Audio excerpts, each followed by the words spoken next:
Hello साथियों, नमस्कार। कैसे हैं आप सभी लोग? उम्मीद करते हैं आप सभी लोग बढ़िया होंगे, मस्त होंगे, स्वस्थ होंगे। मेरा नाम है योगेंद्र कुमार।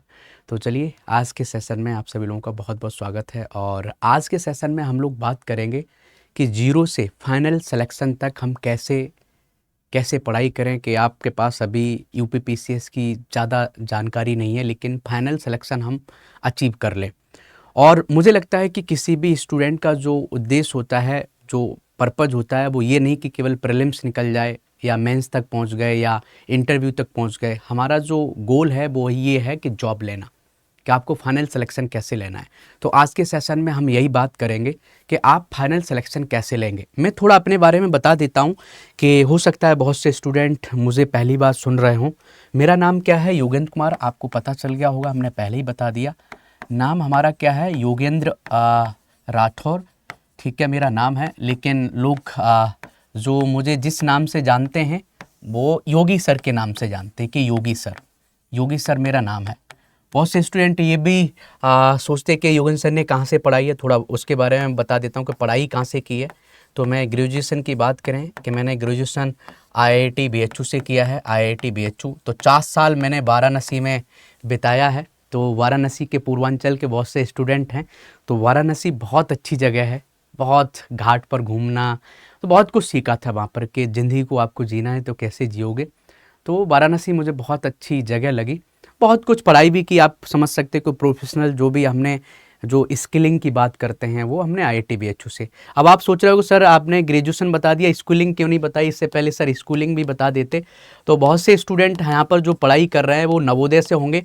तो हमने नवोदय विद्यालय एटा से पढ़ाई की है। नवोदय नवोदय एटा से। तो नवोदय विद्यालय आपने सुने, यहाँ पर फ्री में रहना खाना ये सब कुछ, सेल्फ डिपेंडेंट बच्चा हो जाता है।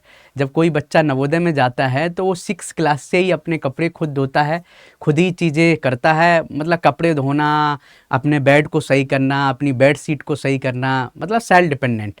तो बाहर रहने की मुझे आदत है और समझ सकते हो कि 10 साल की उम्र से अभी तक बाहर ही रह रहा है। तो अभी ये पॉजिटिव समझो या नेगेटिव समझो। तो नवोदय से हमने पढ़ाई की है। इसके बाद यूपीएससी की हमने तैयारी 2020 में की थी। यूपीएससी की तैयारी हमने 2020 में की थी। 1 से 1.5 साल ही पढ़ाई की और उसी में आप देखोगे हमने यूपीपीसीएस में सिलेक्शन भी लिया था फर्स्ट अटैम्प्ट में। यूपीपीसीएस 2021 में मैं सेलेक्टेड हूँ। तो यूपीपीसीएस 2021 में सेलेक्टेड हूँ और मेरी रैंक थी 18th और एक्साइज इंस्पेक्टर मुझे मिला था। एक्साइज इंस्पेक्टर डिपार्टमेंट में मेरी रैंक 18th थी।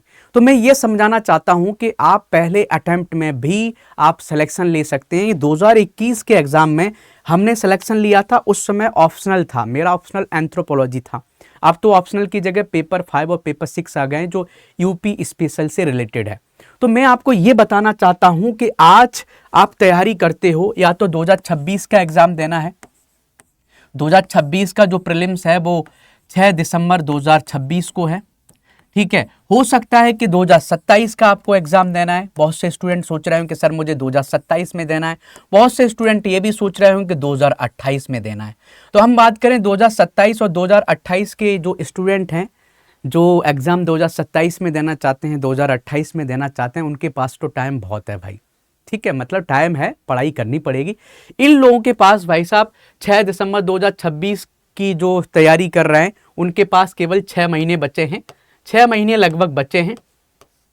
अब 6 महीने में आप पहले से आपने कुछ नहीं पढ़ा है तो 6 महीने में कंप्लीट करना चीज़ें थोड़ी मुश्किल हो जाती हैं। तो मेरा जो उद्देश्य ये है कि केवल हम 2026 के जो स्टूडेंट एग्ज़ाम दे रहा है हम उनकी केवल बात नहीं करेंगे। आने वाले टाइम में 2027 का भी आपको एग्ज़ाम देना है, 2028 का एग्ज़ाम देना है। हम उन बच्चों की भी बात करेंगे जो आने वाले टाइम में एग्ज़ाम देना चाहते हैं। आप फ्रेशर हो, आपको कोई नॉलेज नहीं है कि सर यूपीपीसीएस में सिलेक्शन कैसे लेना रहता है, उसी को हम आज कवर करेंगे। तो देखो दोस्तों, होता क्या है कि आप जब भी एग्ज़ाम किसी को निकालना चाहते हैं उस एग्ज़ाम के बारे में जानो। आपको यूपीपीसीएस के थ्रू पहले आप जानो कि हम यूपीपीसीएस का एग्ज़ाम देते हैं तो कौन कौन सी पोस्ट मिल सकती हैं।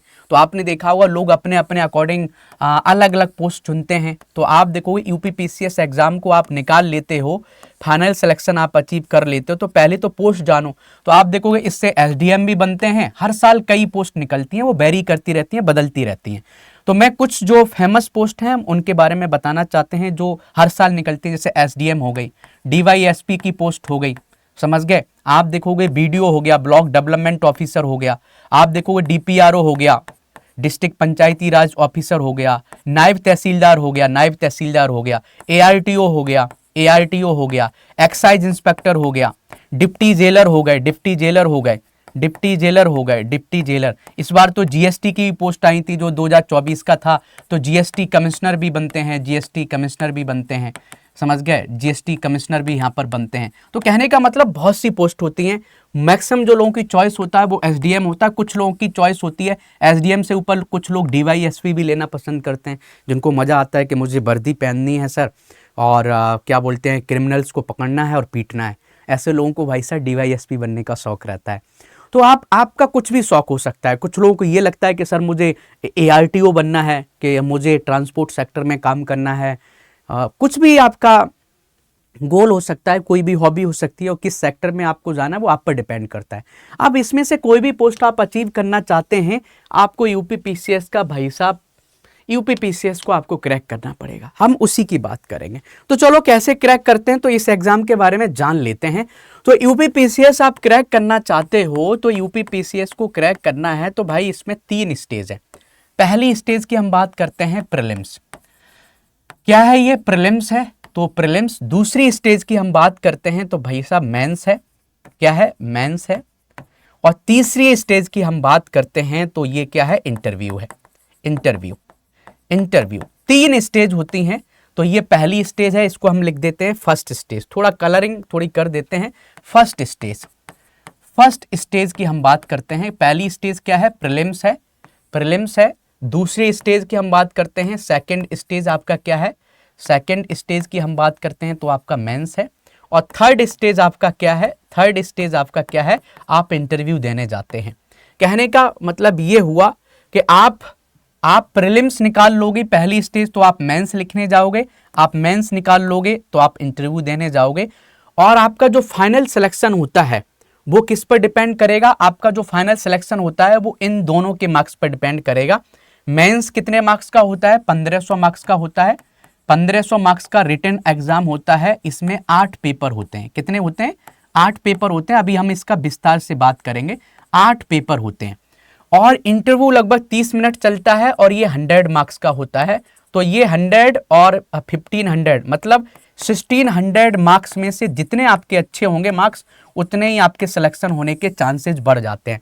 तो कहने का मतलब फाइनल लिस्ट में जो मार्क्स जुड़ते हैं वो मेंस और इंटरव्यू के मार्क्स जुड़ते हैं। जितना अच्छा मेंस करोगे उतने अच्छे मार्क्स आएंगे, जितने अच्छा इंटरव्यू दोगे उतने अच्छे मार्क्स आएंगे, दोनों के ऐड होंगे। जिसके ज़्यादा मार्क्स होंगे उसका फाइनल सिलेक्शन हो जाएगा। अब बोलोगे सर ये प्रीलिम्स का क्या है फिर रोल? प्रीलिम्स की आप बात बताते हैं। प्रीलिम्स भाई क्या करता है? प्रीलिम्स ये भीड़ को कम करता है। प्रीलिम्स का काम क्या है? भीड़ को कम करना। ये एक भीड़ को कम करने का काम करता है, भीड़ को कम करने का। हम थोड़ा समझाते हैं एग्जाम्पल के थ्रू। प्रीलिम्स आप देखोगे जब फॉर्म भरा जाता है तो प्रीलिम्स लगभग जब फॉर्म निकलता है, जब फॉर्म भरते टाइम पर हम बात करते हैं तो फॉर्म लगभग 6 लाख लोग भरते हैं। कितने लाख भरते हैं? 6 लाख। और प्रीलिम्स देने कितने लोग आते हैं? 3 लाख लोग लगभग प्रीलिम्स देने आते हैं। 3 लाख। और 3 लाख में से भाई साहब कितने लोग सेकंड स्टेज पर जाते हैं? आप देखोगे 2,90,000 बाहर हो जाते हैं, लगभग 10,000। ये सीट पर डिपेंड करता है, कभी 10,000 कभी 15,000। जितनी ज़्यादा सीट्स होंगी उतने लोग मेंस लिखते हैं, तो डिपेंड करता है। तो जस्ट मैं आपको एग्जांपल देकर समझाना चाह रहा हूं कि 6 लाख लोगों ने फार्म भरे और लगभग 3 लाख लोग प्रीलिम्स देने गए। प्रीलिम्स में से 2,90,000 बाहर हो गए, 10,000 लोगों का मेंस हुआ, 10,000 लोगों ने मेंस लिखा। जिनके अच्छे मार्क्स थे तो उनमें से लगभग 3,000 लोगों को भाई सब सिलेक्शन ले लिया, 3,000 लोग इंटरव्यू देने गए और 3,000 में से जो सबके मार्क्स जोड़े गए 1,000 लोगों का फाइनल सिलेक्शन हो गया। 1,000 लोगों का फाइनल सिलेक्शन हो गया। तो फाइनल सिलेक्शन तो आप देख रहे हो कि 6 लाख लोगों ने फॉर्म भरा था, लगभग एक एवरेज यही रहता है। और फॉर्म भरते भरते 3 लाख लोगों ने एग्जाम दिया, 10,000 लोगों ने मेंस लिखा, 3,000 लोग इंटरव्यू देने गए, फाइनल सिलेक्शन 1,000 लोगों का हुआ।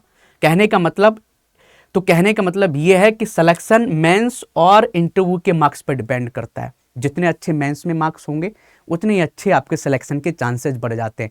प्रीलिम्स इसलिए बनाया जाता है कि प्रीलिम्स भीड़ कम करने के लिए, कि ज़्यादा से ज़्यादा लोगों को बाहर भगाया जाए। अब भाई डेमोक्रेसी है, तो डेमोक्रेसी में कुछ तो रूल्स एंड रेगुलेशंस फॉलो किए जाएंगे ना। हर कोई बोलेगा मुझे एसडीएम बना दो, तो बोलते कि पहले आप प्रीलिम्स निकालो।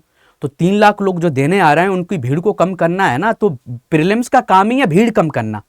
तो हर स्टेज पर अलग अलग समस्या हैं। प्रीलिम्स में आपको प्रीलिम्स निकालना है तो आपको बस क्या करना है, परफेक्शन नहीं करना, आपको 10,000 की लिस्ट में आना है। आपको उत्तर प्रदेश के जो जिन लोगों ने फॉर्म बनाए उनमें आपको 10,000 की लिस्ट में आना है, कि इतना स्मार्ट होना है कि आप 10,000 की लिस्ट में आ जाए। अब कैसे आ सकते हो, हम उसी की बात करेंगे। तो देखो एक स्टेज की हम बात करें कि सर आप ये बता दो कि प्रीलिम्स हम निकालना चाहते हैं तो कैसे निकाल सकते हैं। तो देखो प्रीलिम्स की हम बात करते हैं, बहुत सिंपल भाषा में समझाने की कोशिश करते हैं कि प्रीलिम्स में 2 पेपर होते हैं। कितने पेपर होते हैं भैया? 2 पेपर। 2 पेपर्स होते हैं। पहला पेपर होता है जिसको जीएस बोलते हैं और दूसरा पेपर होता है सीसेट। सीसेट की हम बात नहीं करेंगे, सीसेट को आपको करना है तो कुछ मत करो, 10 साल के पीवाईक्यू लगा लो, आपका सीसेट हो जाएगा। और ये क्वालिफाइंग पेपर है, 10 साल के पीवाईक्यूज लगा लो और ये क्वालिफाइंग है, मतलब 100 क्वेश्चंस आते हैं। 100 क्वेश्चंस में से आपको नेट 34 क्वेश्चन सही करने रहते हैं, मतलब 34 सही करने हैं 100 में से नेट, तो आप क्वालिफाई हो जाओगे। तो आपके मान लो सीसेट में 100 में से 34 क्वेश्चन सही नहीं, इससे कम है, तो आपके ये जीएस की कॉपी चेक ही नहीं होगी। तो इसलिए आपकी कॉपी तभी चेक होगी जीएस में, जीएस की कॉपी तभी चेक होगी जब आपकी ये कंडीशन फुलफिल होना चाहिए कि 100 में से आपके 34 क्वेश्चन सही होने चाहिए।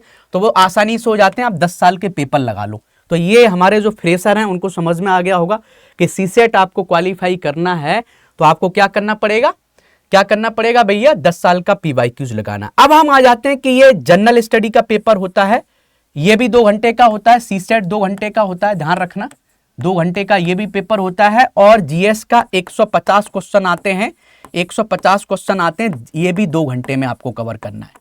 2 घंटे में आपको 150 क्वेश्चन करने हैं और मेन कंपटीशन यहीं पर होता है, मेन जो प्रतियोगिता है वो यहीं पर होती है।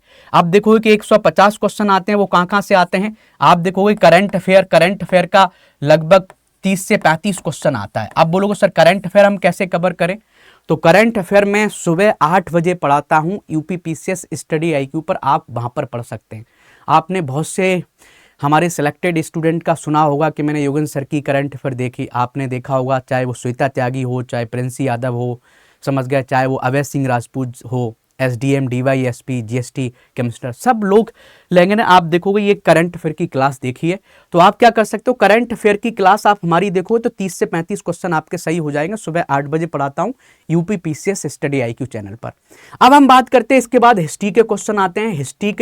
हिस्ट्री को क्वेश्चन कितने आते हैं, लगभग हिस्ट्री के 25 से 27 क्वेश्चन आते हैं। आप इसको कैसे सॉल्व करोगे, इसको सॉल्व करने का सिंपल तरीका है, घटना चक्र पूर्वावलोकन उठाओ, उससे अपने फैक्ट अच्छे करो और किसी टीचर को फॉलो करो जो आपके कंसेप्ट को क्लियर करे। जैसे आप सुमित अरोड़ा सर की क्लासेस दे सकते हो, बहुत अच्छा पढ़ाते हैं, उनको फॉलो कर सकते हो। ऐसे ही हम बात करते हैं कि भाई साहब बेसिक साइंस की हम बात करें, बेसिक साइंस के जो क्वेश्चंस आते हैं वो भी लगभग 25 से 26 क्वेश्चन आते हैं। इसके लिए घटना चक्र पूर्वावलोकन फॉलो कर सकते हो। ऐसे ही हम बात करते हैं पॉलिटी की बात करें, पॉलिटी के क्वेश्चन कितने आते हैं, पॉलिटी की हम बात करें तो लगभग 20 से 22 क्वेश्चन आते हैं। इसके लिए घटना चक्र फॉलो कर सकते हो और किसी भी टीचर को फॉलो कर सकते हो जिसकी क्लास आपको अच्छी लगती है, जो समझ में आती है। हमारे इसी चैनल पर बहुत सी फैकल्टीज हैं जो आपको पॉलिटी पढ़ाती हैं, समझ गए। ऐसे ही आप देखोगे पॉलिटी के अलावा हम बात करते हैं एनवायरमेंट आप घटना चक्र से कर सकते हो बहुत आसानी से। एनवायरमेंट की हम घटना चक्र की बात करें तो ये 15 से 16 क्वेश्चन आते हैं, तो घटना चक्र से कर लो, ठीक है। इसके बाद आप देखोगे ज्योग्राफी बहुत बड़ा पोर्शन है। ज्योग्राफी की हम बात करें तो ज्योग्राफी के लिए आप अमित श्री सर की क्लासेस दे सकते हो या घटना चक्र आप पढ़ो, घटना चक्र पढ़ो तो यहाँ पर आप देखोगे कि 20 से 25 क्वेश्चन ज्योग्राफी से आ जाते हैं, समझ गए। तो कहने का मतलब ये ज्योग्राफी हो गई, हिस्ट्री हो गई, पॉलिटी हो गई, बेसिक साइंस हो गई, यूपी स्पेशल हो गया। यूपी स्पेशल से ज़्यादा क्वेश्चन नहीं आते हैं, ध्यान रखना। बहुत से लोग यूपी स्पेशल पढ़ते रहते हैं, नहीं, केवल 5 से 6 क्वेश्चन आते हैं यूपी स्पेशल से। प्रीलिम्स में 5 से 6 क्वेश्चन आते हैं, समझ गए। इकोनॉमी से भी ज़्यादा क्वेश्चन नहीं आते हैं। आप इकोनॉमी से डरते होंगे तो इकोनॉमी आप करंट अफेयर्स बेस्ड आता है, वो 10 से बहुत ज़्यादा 10 क्वेश्चन आते हैं, 10 से 12 क्वेश्चन आते हैं, इससे ज़्यादा नहीं पूछे जाते हैं। तो मैं ये समझाना चाहता हूँ कि 150 क्वेश्चन का डिस्ट्रीब्यूशन आपको समझ में आ गया होगा। आप फ्रेशर हैं तो फ्रेशर कैसे तैयारी करेगा, सिंपल है कि हमने आपको ये बताया कि 6 घटना चक्र आती हैं, पूर्वावलोकन, आप उनको लेके आ जाओ। आपको 2028 में देना है तो आप एनसीईआरटी भी ले सकते हो अपने फाउंडेशन को बनाने के लिए। एनसीईआरटी क्या करोगे, एनसीईआरटी की हम बात करें तो आप अपने फाउंडेशन बनाने के लिए आप एनसीईआरटी भी ले सकते हो। एनसीईआरटी एनसीईआरटी क्या करोगे, 6 से लेके 12 तक आपको एनसीईआरटी पढ़ना है हिस्ट्री और ज्योग्राफी का, बस हिस्ट्री और ज्योग्राफी का पढ़ना है, हिस्ट्री एंड जियो। और 9 से 12 तक आपको पढ़ना है पॉलिटी और इकोनॉमी का, पॉलिटी एंड इकोनॉमी का। ये 4 जो पोर्शन है आपको एनसीईआरटी इनकी पढ़नी है। एनसीईआरटी आपको पढ़नी है तो 6 से 12 तक और 9 से 12 तक पॉलिटी और इकोनॉमी का, और 6 से 12 तक हिस्ट्री और ज्योग्राफी का। और ये हमने घटना चक्र बताई। तो समराइज किया जाए तो प्रीलिम्स कैसे निकलेगा, दोबारा से समराइज करते हैं, आपको बहुत अच्छे से समझ में आ जाना चाहिए। प्रीलिम्स आप निकालना चाहते हो भैया तो बिल्कुल सिंपल है। प्रीलिम्स आप निकालना चाहते हो तो पहला पॉइंट आपको फॉलो क्या करना पड़ेगा कि 10 साल के पीवाईक्यू लगाने हैं, 10 साल के पीवाईक्यूज लगाने हैं। किसके लिए, सी सेट के लिए, समझ गए, सी सेट के लिए पहली कंडीशन ये प्रीलिम्स निकालने के लिए। दूसरी कंडीशन आपको नॉलेज बढ़ाने के लिए, अपनी नॉलेज बढ़ाना चाहते हो तो जीएस पेपर तभी निकलेगा कि आपको 6 घटना चक्र पूर्वावलोकन आती हैं, घटना चक्र पूर्वावलोकन, 6 घटना चक्र पूर्वावलोकन आती हैं अलग अलग सब्जेक्ट की पूर्वावलोकन, आप उनको लेना पड़ेगा। कौन कौन, हिस्ट्री हो गई, समझ गए, जियो हो गया, बेसिक साइंस हो गया, इकोनॉमी हो गया, पॉलिटी हो गया, एनवायरमेंट हो गया, इन सभी को आप ले लीजिए। और साथ में जो टीचर आप फॉलो करते हैं, जैसे आपने देखा कि सुमित अरोड़ा सर हिस्ट्री के लिए हो गए, पॉलिटी के लिए इमरान सर, विपुल सर हो गए, ज्योग्राफी के लिए अमित श्री सर हो गए, आप इन लोग की ऐसी बेसिक साइंस के लिए अमित सैलानी सर हो गए, आपने देखा बहुत अच्छी टीम है, आप उनसे देख सकते हो। तो घटना चक्र प्लस किसी टीचर की क्लासेज। अब जब आपके पास नॉलेज बढ़ जाएगी तो फिर उसके बाद क्या करना रहता है, मॉक टेस्ट लगाने रहते हैं भाई। तो मॉक टेस्ट आपको लगाने रहते हैं और मॉक टेस्ट में कम से कम आपको 25 से 30 मॉक टेस्ट लगा के जाना है प्रीलिम्स देने। तो मॉक टेस्ट लगाने से ये समझ में आता है कि 150 क्वेश्चन आप 150 क्वेश्चन क्या 2 घंटे में कर पा रहे हो कि नहीं कर पा रहे हो सकता है पहला मॉक टेस्ट लगाओगे तो हो सकता है कि 2 घंटे में आप 150 क्वेश्चन नहीं पढ़ पाए, लेकिन जैसे ही 5-6 आप मॉक टेस्ट लगा लोगे आपकी स्पीड ऑटोमेटिक सही हो जाएगी और आप बहुत आसानी से कर सकते हो। तो इसलिए मॉक टेस्ट लगाने से आपकी एक स्पीड सही होती है। दूसरा, मॉक टेस्ट लगाने से आपकी नॉलेज चेक होती है कि आपने जो गलतियां की हैं उनका सॉल्यूशन पढ़ो। पूरे मॉक टेस्ट में जो आपने क्वेश्चन सही किए उनका भी सॉल्यूशन पढ़ो, जो गलत किए उनका भी सॉल्यूशन पढ़ो, तो दोबारा से चीजें रिवाइज होती हैं। तो प्रीलिम्स निकलने का सिंपल तरीका है, 10 साल के पीवाईक्यूज लगाओ, सी सेट के और जीएस के दोनों के। नॉलेज बढ़ाने के लिए आप बुक्स को फॉलो करो, स्टैंडर्ड बुक्स को फॉलो करो, समझ गए, जिसमें एनसीईआरटी भी हमने पहले बचाई है। नहीं टाइम है तो एनसीईआरटी छोड़ सकते हो, घटना चक्र मंगाओ 6, किसी टीचर को फॉलो करो, उसकी वीडियोस फॉलो करो, साथ साथ में आपको घटना चक्र पूर्वावलोकन पढ़ना है।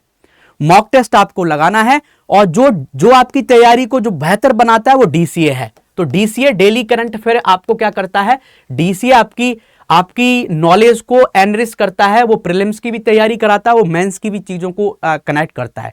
तो डीसीए आपको पता है कि मैं 8 AM मतलब डेली मैं सुबह 8 बजे पढ़ाता हूं, किस चैनल पर, यूपीपीसीएस स्टडी आईक्यू चैनल पर, यूपीपीसीएस स्टडी आईक्यू चैनल पर पढ़ाता हूं।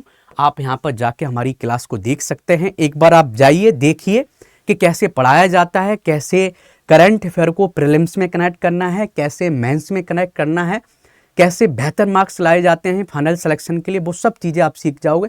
6 महीने आपने हमारा करंट अफेयर देख लिया, आपका 90% सॉल्यूशन, 90% आपकी समस्याएं सॉल्व हो जाएगी। तो ये चीज़ें हैं आपके प्रीलिम्स के लिए। तो पहली स्टेज के लिए आपको ये करना पड़ेगा। तो जो स्टूडेंट तैयारी करना चाहते हैं यूपीपीसीएस की, तो ये करना पड़ेगा। अब हम आ जाते हैं मेंस के लिए कि सर आप मेंस के लिए बता दो।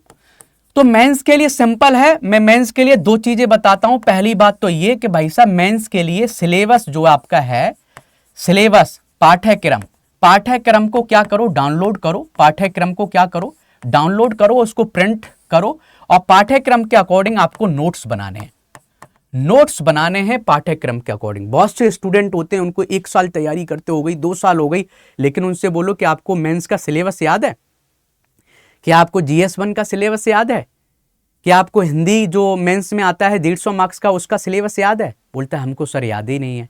कि आपको पेपर 6 का सिलेबस याद है? नहीं याद है, तो आपको सिलेबस याद करना है। बोले सर किसका सिलेबस याद करना है? कि मेंस में जो 8 पेपर होते हैं उनका सिलेबस याद करना है। बोले सर कौन से 8 पेपर होते हैं? पहला आप देखोगे हिंदी का पेपर, हिंदी का पेपर होता है 150 मार्क्स का, उसका सिलेबस याद करना है 150 मार्क्स का। दूसरा भाई साहब निबंध आता है 150 मार्क्स का, उसका सिलेबस आपको याद करना है, 150 मार्क्स का निबंध आता है। तीसरा पेपर भाई साहब जीएस 1 होता है जिसमें हिस्ट्री, ज्योग्राफी और इंडियन सोसाइटी पूछी जाती है, 200 मार्क्स का, उसका सिलेबस याद करो। चौथा होता है जीएस 2 जिसमें पॉलिटी, इंटरनेशनल रिलेशन और गवर्नेंस पूछा जाता है, 200 मार्क्स का, याद करना। पांचवा पेपर होता है जीएस 3 का जिसमें इकोनॉमी और science and tech, disaster management, internal security, समझ के बहुत सी चीजें पूछी जाती है, ये भी 200 मार्क्स का होता है। छठा पेपर होता है जीएस 4 का इथिक्स का, ये भी 200 मार्क्स का होता है, इसका भी सिलेबस से आप याद करो। सातवां पेपर होता है UP special paper 5, UP special paper 5 पहले ऑप्शनल था लेकिन ऑप्शनल को हटा के पेपर 5 बना दिया, ये भी 200 मार्क्स का है। और ऐसे ही आठवां पेपर यूपी स्पेशल पेपर 6 जिसको बोल सकते हैं पेपर 6, ये भी 200 मार्क्स का। तो टोटल 8 पेपर है। इन 8 के पेपर का आपको सिलेबस पता होना चाहिए कि भाई हिंदी में क्या पूछा जाता है, निबंध में क्या पूछा जाता है, जीएस 1 में क्या पूछा जाता है।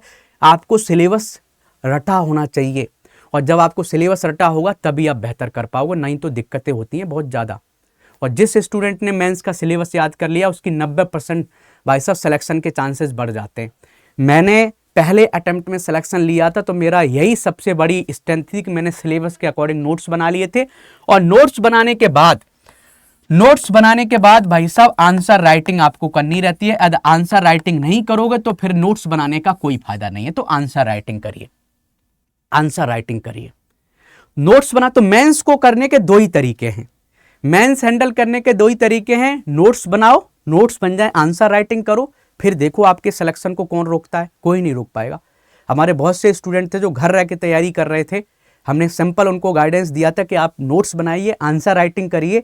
आज कोई डीवाईएसपी बना है, कोई जीएसटी कमिश्नर बना है, गांव के बच्चे हैं, ऐसा नहीं कि शहर के बहुत प्रिविलेज बच्चे हैं जिनको हाई फाई इंग्लिश आती है, नहीं, हिंदी मीडियम से, इंग्लिश मीडियम से, बस आपको मेहनत करना आती है। और ये भी जरूरी नहीं कि आप आईआईटी से हो, IIM अहमदाबाद से हो, नहीं, आपको मेहनत करना आती है तो आप आसानी से कर सकते हो। अब आ जाते हैं तीसरी स्टेज की, बात करते हैं कि सर इंटरव्यू में क्या फेल कर दिया जाता है? नहीं भैया, इंटरव्यू में चाहे आपके 0 मार्क्स आए तो भी आपका सिलेक्शन हो सकता है। मेन कहने का मतलब है मेंस और इंटरव्यू के दोनों के मार्क्स मिलके आपकी मेरिट लिस्ट बनती है। तो कहने का मतलब इंटरव्यू में जितने ज्यादा अच्छे मार्क्स होंगे उतना फायदा आपका। तो इसलिए इंटरव्यू कितने मार्क्स का होता है? 100 मार्क्स का होता है।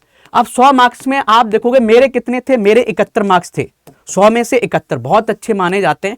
और उस टाइम पर हाईएस्ट मार्क्स जिसको मिले थे, एक बंदे को 75 मिले थे और सबको 72 71 लगभग जो थे टॉप के जो बच्चे थे उनको, ना तो सबको एवरेज 50 55 65 ऐसे मिलते हैं। तो 70+ मार्क्स लाना बहुत अच्छी बात होती है। तो जितने आप मार्क्स लेके आओगे उतने आपकी अच्छी रैंक बनने के चांसेस बढ़ जाते हैं। अब बोलोगे सर इंटरव्यू की कैसे तैयारी करें? उसके लिए आप मेरा डीसीए देखो, मैं हर दिन उसमें कुछ ना कुछ गाइडेंस देते हैं कि कैसे आप इंटरव्यू बेहतर करोगे, साक्षात्कार में कैसे मार्क्स बेहतर ला सकते हैं। समझ गए? जब आप तैयारी करते हो, पॉलिटी पढ़ते हो, इकोनॉमी पढ़ते हो, आप एडिटोरियल पढ़ रहे हो, तो आपकी खुद ही समझ हो जाती है। बस आपको अपनी बात करने का तरीका सीखना है। और वो तरीका कब सीखोगे? जब आप टीचर से बात करोगे, अपने दोस्तों से बात करोगे, किसी इशू पर आप अपनी बात रखने का नजरिया क्या है, आपका बात करने का तरीका क्या है। जितना अच्छा तरीका होगा, आप किसी चीज़ पर अपनी बातें रख पा रहे हो तो आपको अच्छे मार्क्स मिलेंगे। मैं हर दिन कोई ना कोई केस स्टडी शेयर करता हूं अपने करंट अफेयर की क्लास में कि कैसे आपको इंटरव्यू में अच्छे मार्क्स लेके आना है। तो ये बहुत आसान है, आप जब तैयारी करते तो हो जाता है। अब ये हो गया हमारा ये बात। अब आप सोच रहे हो कि सर हम आपके साथ कुछ तैयारी करना चाहते हैं, कि हम फ्रेशर हैं और तैयारी करना चाहते हैं, तो हम आपके साथ पेड में पढ़ना चाहते हैं, तो कैसे करेंगे? समझ गए? तो पेड में तैयारी करने के लिए आप क्या करोगे? पेड में आप तैयारी करना चाहते हो तो आप हमारे साथ पेड बैचेस में आप ज्वाइन कर सकते हो। पेड बैचेस कौन कौन से हैं? तो देखो, हिंदी मीडियम से आप तैयारी करना चाहते हैं और फाउंडेशन में तैयारी करना चाहते हैं हिंदी मीडियम से। तो हिंदी मीडियम की हम बात करें तो हिंदी मीडियम के लिए आप देखोगे हमारा अभ्युदय बैच आया है, जिसमें प्रीलिम्स मेंस सब कुछ कवर होगा। अभ्युदय बैच है, आप इसको ज्वाइन कर सकते हैं। समझ गए? तो हिंदी मीडियम के लिए फाउंडेशन बैच क्या है हमारा? अभ्युदय बैच है, अभी हम आपको बताएंगे। ऐसी इंग्लिश मीडियम से आप तैयारी करना चाहते हैं, बाइलिंगुअल में तैयारी करना चाहते हैं, तो हमारा आरंभ बैच है। आरंभ बैच को आप ज्वाइन कर सकते हैं, आरंभ बैच। ऐसे ही आप देखोगे, आप प्रीलिम्स की तैयारी करना चाहते हैं कि प्रीलिम्स में बहुत दिक्कत है, तो प्रीलिम्स का भी बैच है। ऐसे ही आप एआरओ आरओ की तैयारी करना चाहते हैं, तो एआरओ आरओ का भी बैच है। ऐसे ही आप बीओ की तैयारी करना चाहते हैं, बीओ का बैच है। ऐसे ही आप यूपीपीसीएस मेंस की भी तैयारी करना चाहते हैं, तो मेंस के लिए आलेखन बैच है। और इस आलेखन बैच में मैं क्या क्या पढ़ा रहा हूं, मैं आपको इन सभी बैचेज में आप देखोगे, मैं यूपी स्पेशल पेपर 6 पढ़ाता हूं, एथिक्स जीएस 4 पढ़ाता हूं, इंडियन सोसाइटी पढ़ाता हूं, निबंध भी पढ़ाता हूं इंग्लिश में। तो ये सब अब ये बोलो कि सर इन सभी बैचेज पर डिस्काउंट मुझे मिल जाए तो मैं ज्वाइन कर लूंगा। तो डिस्काउंट पाने के लिए आप क्या कर सकते हो, डिस्काउंट के लिए आप क्या कर सकते हो, हमारा कोड लगा सकते हो। कोड क्या है भाई, कोड है योगी लाइव। क्या कोड है, योगी लाइव। आप ये कोड लगाइए, आपको डिस्काउंट मिल जाएगा। कभी भी मान लो कोई भी आपके पास कॉल करता है, आप बोल सकते हो कि मैं योगेंद्र सर की क्लासेस देखता हूं, उनकी क्लास देख के आया हूं और मुझे बैच ज्वाइन करना है, तो ये कोड लगा के मुझे बैच ज्वाइन करना है योगी लाइव। तो आप ये कोड लगा के हमारे बैच को ज्वाइन कर सकते हो, योगी लाइव। ठीक है, आपको डिस्काउंट मिल जाएगा। और कोई दिक्कत कोई समस्या होती है तो आप मुझे टेलीग्राम पर भी मैसेज कर सकते हो। टेलीग्राम पर क्या मैसेज कर सकते हो, @IITBHU 13065078 पर आप मुझे यहाँ पर मैसेज कर सकते हो। अब जैसे आप देखना है कि आप कैसे देखोगे, साइट पर जाके थोड़ा मैं दिखा देता हूँ। आपको करना क्या है, आप स्टडी IQ पर जाके सर्च करोगे, स्टडी IQ को गूगल करिए, कैसे लगाना है, कैसे बैच खरीदना, वो मैं आपको एक बार बता देता हूँ। तो आप स्टडी IQ IAS आप क्या करते हो, ये वाली लिंक ओपन करोगे, इस लिंक पर आप जाएंगे। ठीक है, जैसे ही आप इस लिंक पर जाओगे तो आपको यहाँ पर स्टेट PSC दिखेगा, स्टेट PSC में उत्तर प्रदेश दिखेगा। तो यहाँ देखो, ये आरंभ बैच हो गया, ये हिंदी मीडियम बैच हो गया। अब जैसे मान लो आप आरंभ बैच खरीदना चाह रहे हैं, आरंभ बैच पर, या आलेखन बैच है, मेंस की तैयारी करना चाहते हो, ये प्रीलिम्स का बैच है, जो भी बैच आप देखोगे यहाँ सब देख सकते हो स्क्रॉल करके। ये परख मेंस टेस्ट सीरीज है, ये यूपी स्पेशल पेपर 6 है, इसमें मैंने पेपर 6 पढ़ाया है। तो मान लेते हैं कि आपको ये फाउंडेशन बैच ज्वाइन करना है, तो बाय नाउ पर जाइए। बाय नाउ पर जैसे ही जाओगे यहाँ पर क्लिक करिए, यहाँ ये कूपन कोड ऑप्शन दिख रहा है, तो लैपटॉप में यहाँ दिखेगा और मोबाइल में आपको कूपन कोड का ऑप्शन यहाँ दिखेगा, थोड़ा स्क्रॉल कर लेना। तो आपने देखा कि यहाँ कूपन कोड लगाना है, तो कैसे लगा सकते हैं, आप जाइए योगी लाइव, योगी लाइव आपने अप्लाई करा, अप्लाई जैसे किया, देखो ये 4000 का डिस्काउंट समथिंग मिल गया है आपको। ये देखो प्लेटिनम 18000 में मिल रहा है, गोल्ड देखोगे आपको 11000 में मिल रहा है। तो ऐसे करके ले सकते हो, और कोई दिक्कत है तो आप मुझे टेलीग्राम पर मैसेज कर लेना। ठीक है, तो आज के लिए इतना ही काफ़ी है। तो आज का सेशन हमारा बहुत अच्छे से समझ में आया है। सेल्फ स्टडी से भी सिलेक्शन लिया जा सकता है, लेकिन आपके पास कोई गाइडेंस नहीं है तो आप हमारे साथ जुड़िए, हमारे पेड बैचेज में जुड़िए, हम जरूर गाइडेंस देंगे। ठीक है, चलिए आज के लिए इतना काफ़ी है। थैंक यू, जय हिंद, जय भारत।